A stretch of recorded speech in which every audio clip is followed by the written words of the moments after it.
नमस्कार दोस्तों, online classes में आपका एक बार फिर स्वागत है। हमारा जो टॉपिक चल रहा था वो संयुक्त राष्ट्र संघ को चल रहा था, उसके अंगों के बारे में हम बात कर रहे थे। हमने महासभा के गठन के बारे में पढ़ा। अब आज जो हमारा टॉपिक है वो है महासभा के कार्य। हम जो देखने वाले हैं वो है महासभा के कार्य।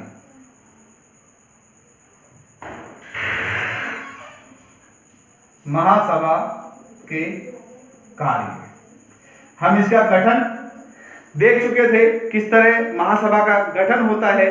आज जो हम देख रहे हैं वो इसके कार्यों के बारे में चर्चा करेंगे कि कौन कौन से इसके कार्य हैं। तो पहला इनका इंपॉर्टेंट कार्य शांतिपूर्ण समाधान संबंधी कार्य। नंबर 1 क्या है? शांतिपूर्ण समाधान संबंधी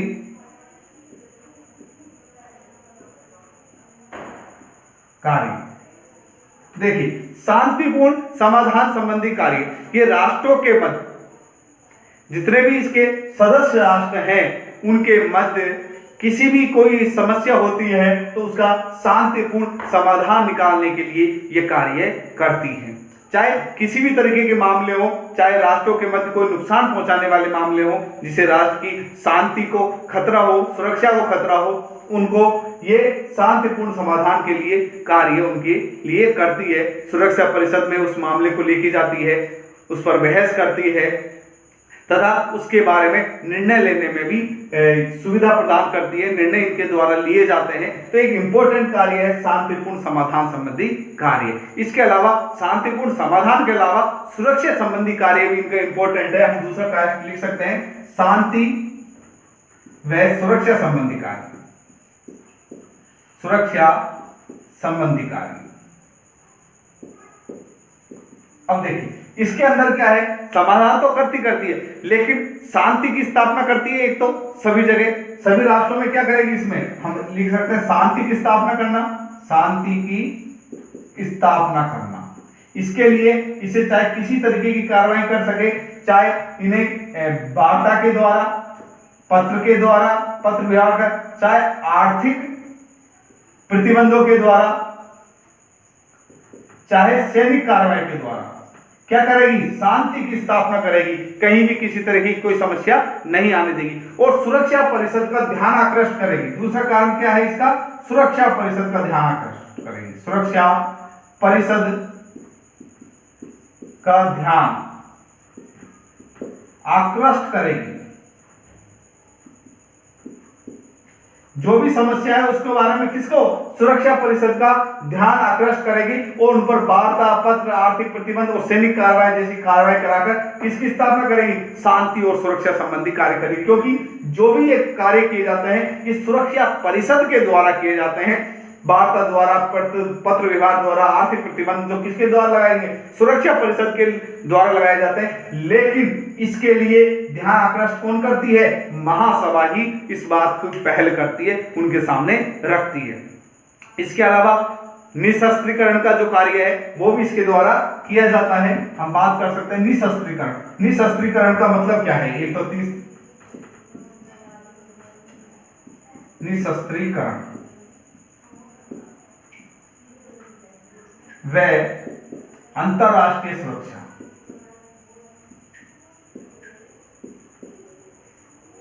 निशस्त्रीकरण का मतलब यह है, यहां पर ये क्या कार्य करती है? इस तरह के शस्त्र निर्माण पर रोक लगाने की कोशिश करती है जो संपूर्ण विश्व के लिए संकट उत्पन्न कर सकते हैं, संपूर्ण विश्व का विनाश कर सकते हैं, संपूर्ण विश्व के अस्तित्व को खतरा पहुंचा सकते हैं। इस तरह के आयुधों का निर्माण, इस तरह के शस्त्रों का निर्माण ये नहीं होने देती। निशस्त्रीकरण उनको नष्ट करवाने का भी ये कार्य करती है और उसको बढ़ावा किसी भी तरीके का नहीं देती है। ये एक महत्वपूर्ण कार्य है जिससे अंतरराष्ट्रीय सुरक्षा बनी रहे। एक निशस्त्रीकरण करके एक अंतरराष्ट्रीय सुरक्षा को बढ़ावा देने का कार्य महासभा के द्वारा किया जाता है। इसके अलावा विकास संबंधी कार्य भी करती है। विभिन्न क्षेत्रों में विकास संबंधी कार्य करती है। कौन कौन से हैं? देखो, विभिन्न क्षेत्रों में विकास संबंधी कार्य भी इसके द्वारा किए जाते हैं। विभिन्न क्षेत्रों की अगर हम बात करें, चाहे वो सामाजिक क्षेत्र हो, चाहे सांस्कृतिक क्षेत्र हो, चाहे शैक्षणिक क्षेत्र हो, चाहे स्वास्थ्य संबंधी क्षेत्र हो, उन क्षेत्रों में आवश्यक अध्ययन करवाकर और विकास की अभिशंसा करती है, उसकी विकास की एक रूपरेखा तैयार करके सुरक्षा परिषद के सामने रखती है और अंतर्राष्ट्रीय कानून का विकास करती है, अंतर्राष्ट्रीय कानून का विकास करती है, संहिताकरण का करती है। तो हम लिख सकते हैं, मुख्य मुख्य पॉइंट आपको इसमें लिखा देता हूं मैं, क्या करती है, अंतर्राष्ट्रीय कानून का निर्माण करती है, कानून का निर्माण या विकास कह सकते हो आप, विकास। इसके अलावा अंतरराष्ट्रीय कानूनों का विकास करेगी, जिससे नए कानून का संहिताकरण करेगी। क्या करेगी, संहिताकरण, मतलब उनका दुरुपयोग नहीं हो, उनकी गलत व्याख्या नहीं हो, इसके लिए उसका संहिताकरण करना भी, उनको एक लिखना, किसी जगह संग्रहित करना आवश्यक होता है। इसलिए इसके अलावा मानवाधिकार की सुरक्षा एवं इसके विकास संबंधी कार्य को देखेगी। इसमें हम देखते हैं कौन कौन से, चाहे सामाजिक क्षेत्र हो, मैंने बात कौन से, सामाजिक हो, चाहे सांस्कृतिक हो, तो सामाजिक हो, सांस्कृतिक हो, चाहे स्वास्थ्य संबंधी हो, शिक्षा संबंधी हो, इन पर अध्ययन करवाकर, क्या करवा के, अध्ययन करवाकर इनके विकास की रूपरेखा तैयार करेगी और उसकी अनुशंसा करेगी सुरक्षा परिषद के सामने। तो एक बहुत बड़ा कार्य है इनका विभिन्न क्षेत्रों में विकास संबंधी कार्य। इसके अलावा अगर हम और देखते हैं, नेक्स्ट 5वें इसका अगर हम कार्य को देखेंगे, प्रतिवेदन प्राप्त करना। प्रतिवेदन प्राप्त करना, इसका इंपॉर्टेंट काम है प्रतिवेदन प्राप्त करना। तो यह है, महासचिव इसको प्रतिवेदन भेजता है और उस प्रतिवेदन पर बहस का कार्य कौन करती है, महासभा करती है, और बहस के आधार पर निर्णय निकालती है, उनकी जांच करती है, रिपोर्टों को देखती है और उन प्रतिवेदनों पर चर्चा का कार्य किसके द्वारा किया जाता है, महासभा के द्वारा किया जाता है। यूएनओ के जितने भी अंग हैं, यूएनओ के अन्य अंग हैं, उन पर जो रिपोर्ट उन्होंने जो तैयार की है, उन पर विचार विमर्श कौन करेगी, इन प्रतिबंधों पर क्या होगा, विचार विमर्श होगा। क्या होगा, विचार विमर्श होगा, बहस होगी एक तरीके से।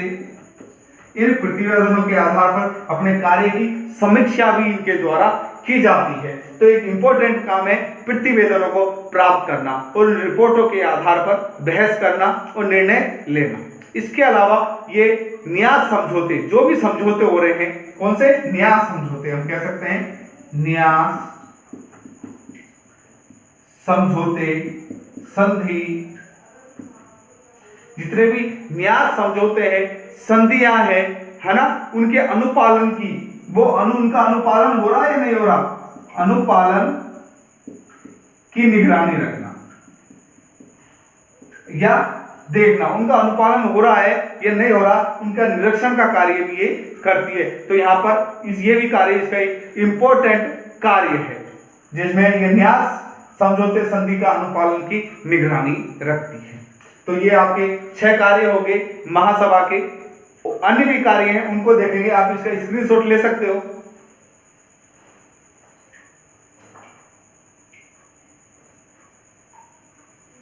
चलो अब बात करते हैं हम अन्य कार्यों की। अन्य और कौन कौन से कार्य हैं जिनके बारे में हम चर्चा कर सकते हैं।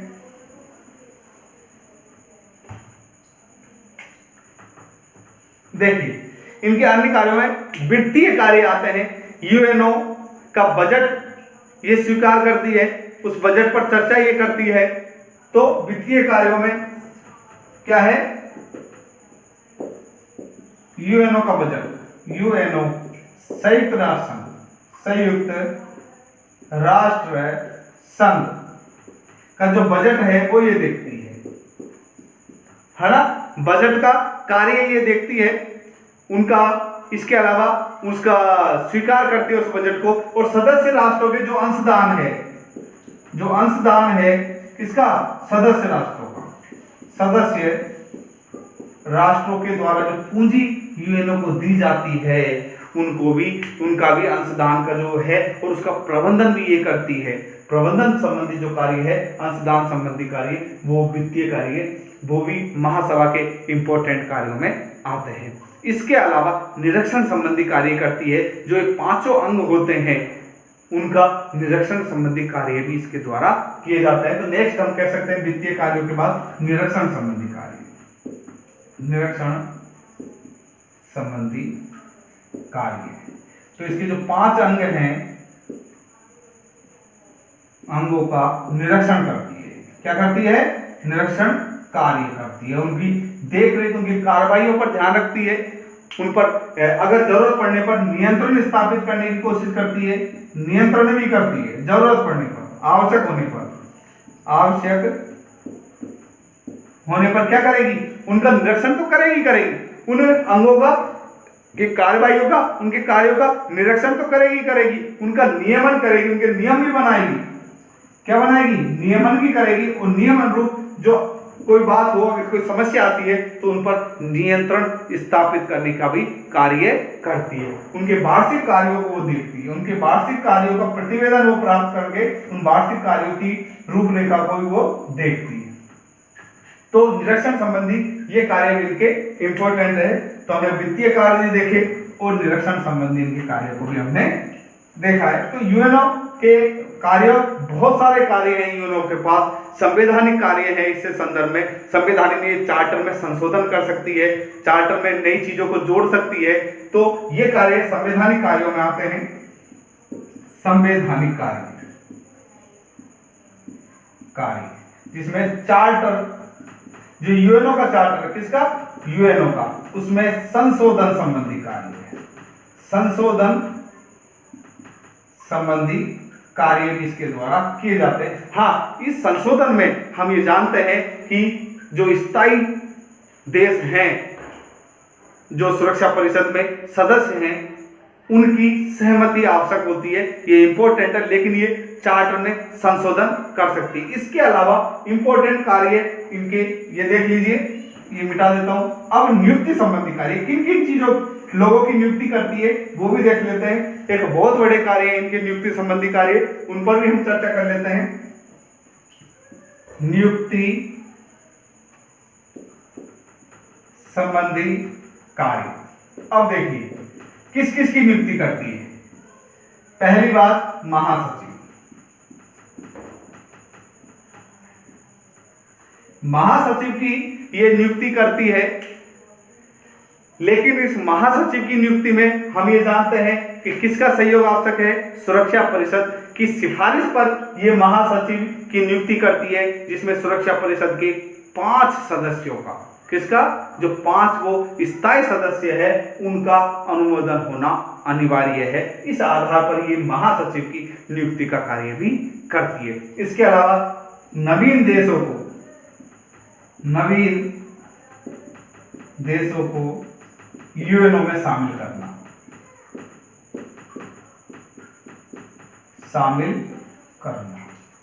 ये कार्य भी इनका है कि नवीन कोई देश है किसको यूएनओ में शामिल करना है, नहीं करना है, किस तरह के जो कार्य हैं वो भी इसके द्वारा किए जाते हैं। इसके अलावा हम देखते हैं सुरक्षा परिषद। अगर हम सुरक्षा परिषद की बात करें, इसके जो अस्थायी सदस्य हैं, कौन से? अस्थायी। सुरक्षा परिषद में 15 सदस्य होते हैं, 15 में 5 स्थायी होते हैं जिनकी हमने चर्चा की थी। इसके अलावा 10 अस्थायी होते हैं। कितने? 10 अस्थायी सदस्य होते हैं। उन सदस्यों का जो चयन है, नियुक्ति है, अपन चयन लिख सकते हो, ये नियुक्ति कह सकते हो, उसमें भी किसकी भूमिका है? सुरक्षा परिषद, वो क्या नाम है, महासभा की इंपॉर्टेंट भूमिका है सुरक्षा परिषद के अस्थायी सदस्यों की निर्वाचन में, या कह सकते हैं अस्थायी सदस्यों के चयन में एक भूमिका है। इसके अलावा नियुक्ति संबंधी कार्यों में जो अंतरराष्ट्रीय न्यायालय है उसके जो न्यायाधीश है उनकी नियुक्ति भी, न्यायाधीशों की नियुक्ति भी किसके द्वारा की जाती है? महासभा के द्वारा की जाती है। इसके अलावा अन्य आर्थिक और सामाजिक जो परिषद है उसके सदस्यों की हम कह सकते हैं किसकी ओर, 2 3 4 हो गया, 5 में लिख सकते हैं आर्थिक और सामाजिक परिषद के सदस्यों की नियुक्ति। सदस्यों की नियुक्ति भी किसके द्वारा की जाती है, महासभा के द्वारा की जाती है। तो इस आधार पर हम कह सकते हैं महासभा ये बहुत सारे कार्य करती है, इंपॉर्टेंट काम करती है। और आज हमने उनके कार्यों के बारे में चर्चा की। एक बार रिवाइज के तौर पर मैं आपको पुनः बता देता हूं। शांतिपूर्ण समाधान संबंधी कार्य इसके द्वारा किए जाते हैं, शांति तथा सुरक्षा संबंधी कार्य जिसमें शांति स्थापित करना है, सुरक्षा परिषद का ध्यान आकृष्ट कर समाधान निकालना है, सुझाव भी दे सकती है सुरक्षा परिषद को, क्या दे सकती है, सुझाव भी प्रस्तुत कर सकती है।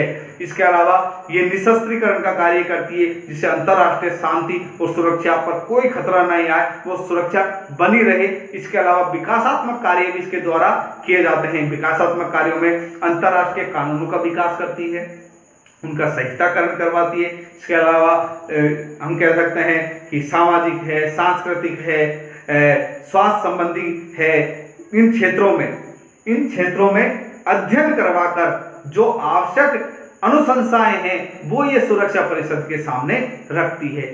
और सभी जो संस्थाएं हैं उनका प्रतिवेदन ये प्राप्त करती है। उन प्रतिवेदनों के माध्यम से ये बहस कार्य करती है, अपने उन पर विचार विमर्श करती है और इनका कार्य संचालन करती है आगे का। इसके अलावा जितने भी न्यास समझौते हुए हैं उन न्यास समझौतों की निगरानी करना भी महासभा का एक महत्वपूर्ण कार्य होता है। इसके अलावा वित्तीय कार्यों में बजट वाला ये कार्य करती है। संवैधानिक कार्यों में कानून निर्माण हम देखते हैं कि चार्टर में अगर कोई संशोधन करना हो तो उसमें भी महासभा एक महत्वपूर्ण भूमिका अदा करती है। इसके अलावा नियुक्ति संबंधी कार्य हमने देखे, महासचिव की नियुक्ति इनके द्वारा की जाती है। अगर कोई नवीन सदस्य यूएनओ में आता है उनकी नवीन सदस्य का चयन किया जाना है नहीं किया जाना वो संदर्भ ये देखती है। इसके अलावा सुरक्षा परिषद में 15 सदस्य होते हैं, 5 तो स्थायी होते हैं, उनका तो कुछ है नहीं, लेकिन जो 10 अस्थायी सदस्य है जिसमें भारत में वर्तमान में सदस्य बना हुआ है, 8वीं बार सदस्य बना है भारत उसमें, तो उनके सदस्यों का चयन भी महासभा के द्वारा किया जाता है। तो एक महत्वपूर्ण भूमिका अदा करती है चयन के क्षेत्र में, नियुक्ति के क्षेत्र में सुरक्षा। इसके अलावा हम देखें आर्थिक और सामाजिक जो परिषद है उसके सदस्यों की नियुक्ति भी इनके द्वारा की जाती है और अंतरराष्ट्रीय न्यायालय के न्यायाधीशों की नियुक्ति भी इनके द्वारा की जाती है। एक बहुत बड़ा बहुत विस्तृत कार्यक्रम और कार्य है महासभा के पास, अंतरराष्ट्रीय स्तर पर एक महत्वपूर्ण संस्था है। तो आज हमने महासभा के कार्य को देखे, कल हम पुनः आपके सामने प्रस्तुत होंगे नए टॉपिक के साथ। तब तक के लिए धन्यवाद, जय हिंद।